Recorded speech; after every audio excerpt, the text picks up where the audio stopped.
بسم اللہ الرحمن الرحیم۔ اعوذ باللہ من الشیطان الرجیم، بسم اللہ الرحمن الرحیم۔ اما بعد فقد قال امام جعفر صادق علیہ السلام: کل امر ذی بال لم یذکر فیہ بسم اللہ الرحمن الرحیم فہو ابتر۔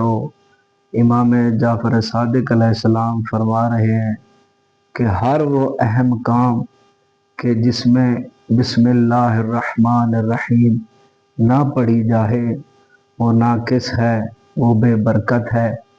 عزیزم، روایات میں ملتا ہے کہ بروز قیامت جو شخص بسم اللہ الرحمن الرحیم کا عادی ہوگا، جب اسے فرشتے اس کا نامہ اعمال دیں گے اور وہ اپنا نامہ اعمال کھولے گا تو اس میں تمام نیکیاں ہوں گی، تو وہ فرشتوں سے کہے گا کہ یہ میرا نامہ اعمال نہیں ہے، تم نے مجھے غلط نامہ اعمال دیا ہے۔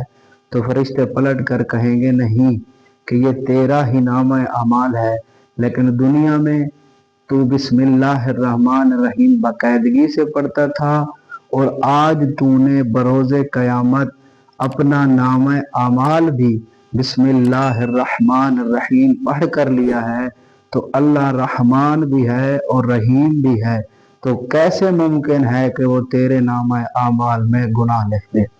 تو عزیزم، ہمیں چاہیے کہ ہم اپنی عادت بنائیں، اور روایات میں ملتا ہے کہ جو کثرت سے بسم اللہ الرحمن الرحیم پڑھتا ہے تو اسے جنت میں جانے سے کوئی نہیں روک سکتا۔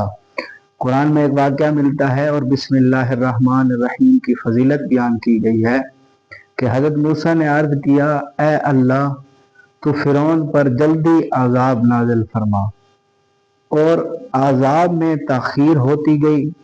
تو حضرت موسیٰ نے پوچھا: اے پالنے والے، اس کا سبب کیا ہے، اس کی وجہ کیا ہے کہ اب تک فرعون پر تو نے عذاب نازل نہیں کیا؟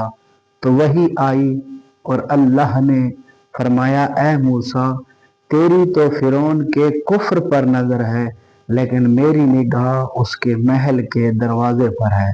کیوں کہ اس کے محل کے دروازے پر لکھا ہوا تھا بسم اللہ الرحمن الرحیم۔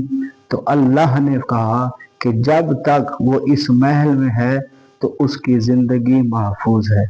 میرا پیغام جہاں جہاں تک پہنچ رہا ہے، امید کرتا ہوں کہ سب مومنین مومنات اپنے ہر کام میں بسم اللہ الرحمن الرحیم پڑھیں گے، کیونکہ اس کی فیوزات اور برکات بہت ہیں، رزق میں کمی نہیں ہوتی، اللہ کی رحمتوں کا نزول ہوتا ہے۔ شکریہ۔